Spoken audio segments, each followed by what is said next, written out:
My fifth question actually is about your advice for people, for everyday Floridians, for everyday Americans who are wondering what can they do and how can they actually help right the ship of a broken body politic? What are the responsibilities of citizenship in this particular moment?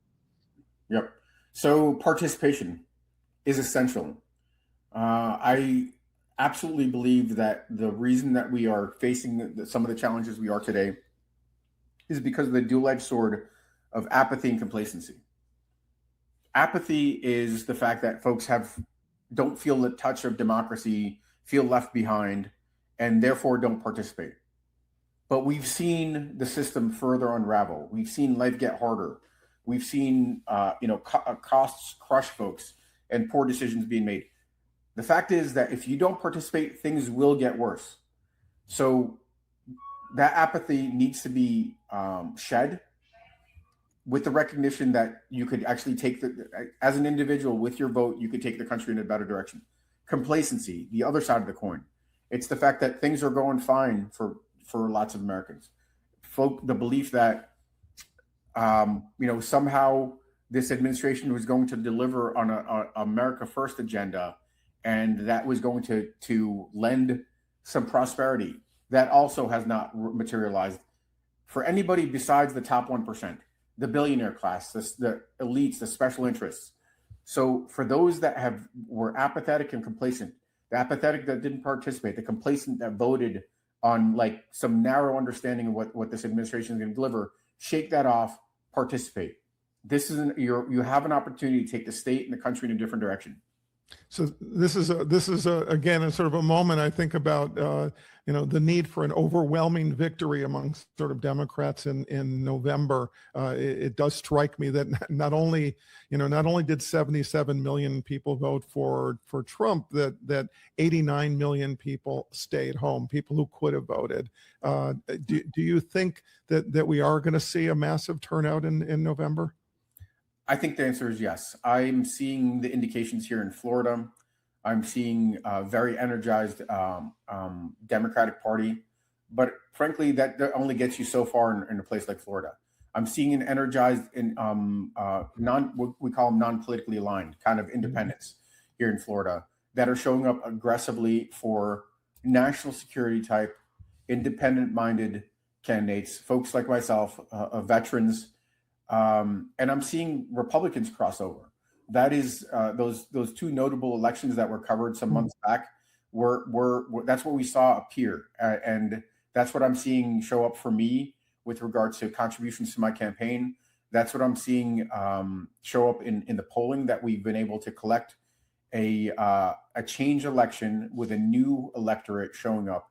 So I feel pretty comfortable, and frankly, I would welcome folks taking a look at my record and taking a look at my policies, and go to alexvindman.com, take a look and see, that we have a lot of common ground across the political spectrum because we're fighting for the same thing, and would love to get your support.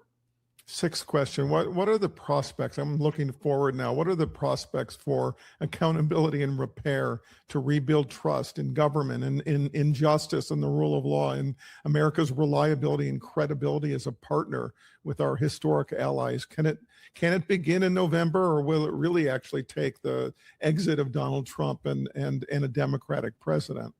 Oh, it absolutely begins in November. It will begin when I think the world sees that the American public has rejected this chaos and corruption.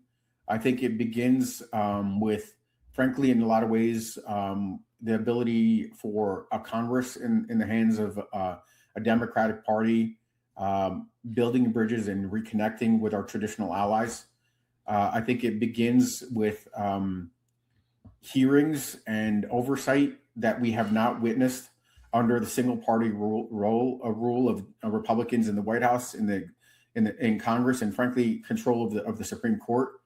But that can't be really the limits.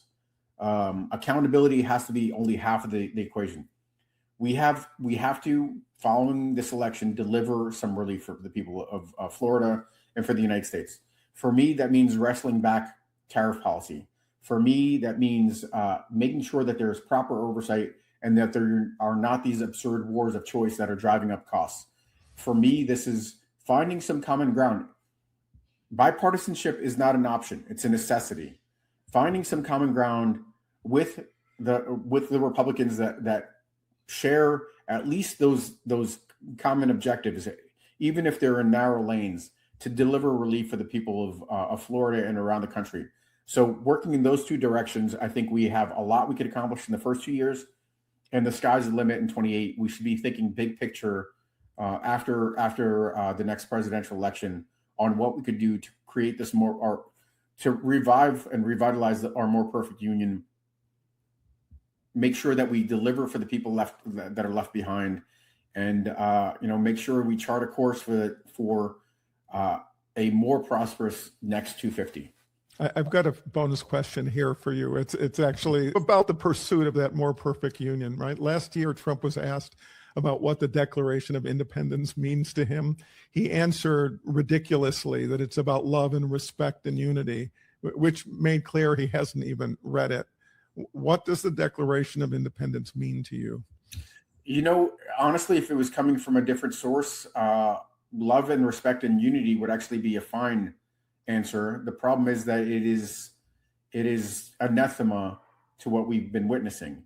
I think the Declaration of Independence was supposed to chart a course for self-rule, self-determination, and for us as Americans to determine our path to life, liberty, and the pursuit of happiness. And I think that the arc of our history has been to expand and to deliver on that agenda. We have faced many challenges along the way. We're facing some of those today, but I think it's frankly the ability to what the biggest asset we have is if we set aside the corruption that we're witnessing, the corruption of our politics, the corruption of our courts, the corruption of our economy. We could really recapture that vision that our founding fathers charted for us. So I think that's what it means to me. I think it is a celebration of who we are, a recognition of what work is left to be done.